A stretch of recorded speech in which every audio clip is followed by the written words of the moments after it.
Hello guys and welcome back to the YouTube channel, and today we are going to dive into how to get your leanest. I'm talking really drop some body fat, tighten everything up and get super peeled so that your body's absolutely popping.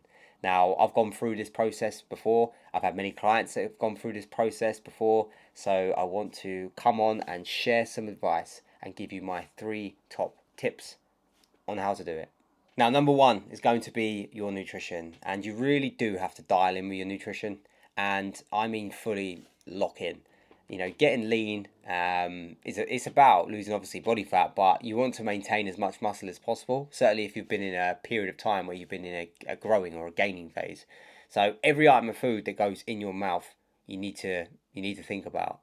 And when it comes to your deficit, which is obviously what you're going to need to lose some body fat, you want it to be quite controlled. You know, you don't want to go too aggressive, you don't want to go not enough. It needs to be at a mid ground so that you can stay consistent to it and essentially, enjoy it.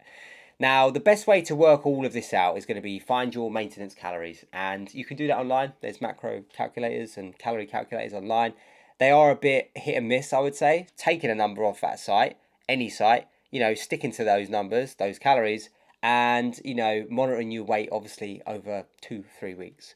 And the best way to monitor your weight, I always find for myself and clients, is to take your weight a few times a week and work out your average from there. Because if you weigh yourself once a week, it's just not enough evidence around where your weight realistically is at, if that makes sense. So yeah, you want to be making sure that you're getting an average there, and you're also keeping consistent to the foods that you are taken on board. Now, the way you do that is to make sure you are tracking your foods as well. Now, when it comes to your calorie deficit, you can range really from, I'd say, 2 to 500 calories per day. That's enough to see some progress without crashing all your energy and messing up your performance. The best way to really approach this as well is to have a higher protein diet. Now, me and my clients will always aim for a gram of protein per pound of body weight. It's essential for holding on to muscle, especially in a deficit, and also out of all the macronutrients, protein is the most satiating. So essentially it's going to keep you fuller for longer. I would also focus on high volume, low calorie foods such as vegetables, berries, etc. They're going to keep you a lot fuller for longer, certainly during this deficit. But the main thing out of all this, I would say, is going to be track your calories. Keep on point, hit your protein, keep as full as you can for as long as you can, and keep consistent to the deficit. A top tip really is going to be plan your meals ahead. Don't go tracking your foods throughout the day and then trying to catch up with your numbers. It's very hard to do that. If you're a coach or a trainer, or you've done things like this in the past, like I could probably not set my meals out throughout the day, and I could probably still go and hit my numbers because I've got that experience and that knowledge to go and hit them. Whereas, if this is something that's not your job and it's not something that you're used to, I would set all your meals out, make sure you're hitting your numbers, make sure you're hitting your protein, hitting your carbs, hitting your fats, etc., and just keep as consistent as you can to that. Now, tip number 2 is going to make resistance training the foundations of your training routine. Now, this is one of the biggest mistakes I see. People get into a fat loss phase and switch to high rep, lightweight, circuit style training. They drop muscle very quickly along with body fat. Now, realistically, to get super shredded, you want to look as muscular as you can underneath, and that means holding on to as much muscle as possible that you've probably built over the sort of, let's say, gaining season or in a bulking phase, should we say. So what's your training going to look like? Now, I would say probably stick to 3 to 5 sessions a week, depending on obviously your schedule. Full body or upper, lower splits, they can work great, but realistically it comes down to you and your training load and how you are lifting. Yeah, I would personally focus on compound movements, squats, deadlifts, pull-ups, rows, overhead presses. These movements realistically are going to be probably your best bang for your buck. Keep the rep range solid, keep consistent, and make sure that during your gaining phase that you are logging your numbers, logging your reps, and logging your weights, and make sure that during this deficit that you're trying your best to still hit those numbers and hit those weights. Now, even when you are dieting, you still want to be challenging yourself in the gym. Think of your training as a massive sign to hold on to as much muscle as possible. You're going to look the best you can, certainly when the body fat is reduced. Now, you can add in cardio. I would say this is more of like a supplement or a tool. It increases obviously your calorie expenditure, I would do some low intensity stuff.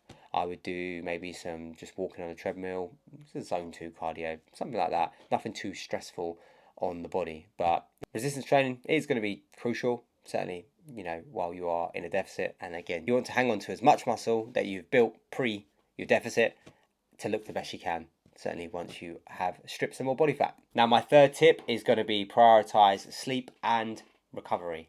Now, this is one that people really do underestimate.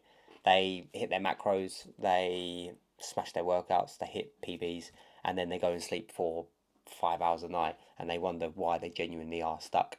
But look, when you sleep, your body releases growth hormone. It repairs tissue and it balances out your key fat loss hormones. Poor sleep can increase cortisol, your stress hormone, and it can make fat loss a lot harder to achieve. It also disrupts ghrelin and leptin, which control hunger and fullness. You're very, very likely to overeat and crave sugar and have lack of energy, certainly if you're just not sleeping or recovering enough. So I would always say go between 7 to 9 hours every single night. Obviously, that is very difficult to achieve for some people, but that is what I would say.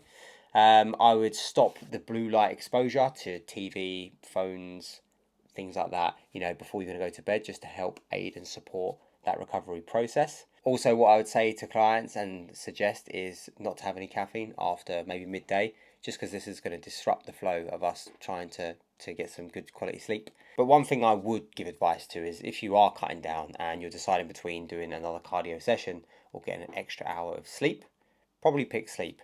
Now, recovery allows all of your hard work to actually pay off long term. If you get enough sleep though, don't go snoozing your alarm. Go and do your cardio. All right, so let's do a quick recap. So if you want to take your physique to the next level, from a decent base to a lean, defined, shredded look, number one was obviously your diet. Lock in with your diet, track your calories, hit your protein, and eat for performance and satiety.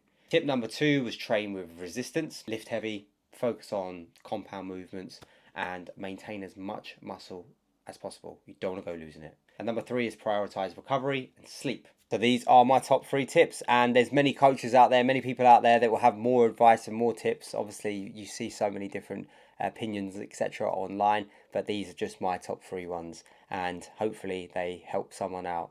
If you have enjoyed this video, don't forget to leave it a comment, and don't forget to like the video and subscribe, as this is something that I definitely want to be doing more of moving forward.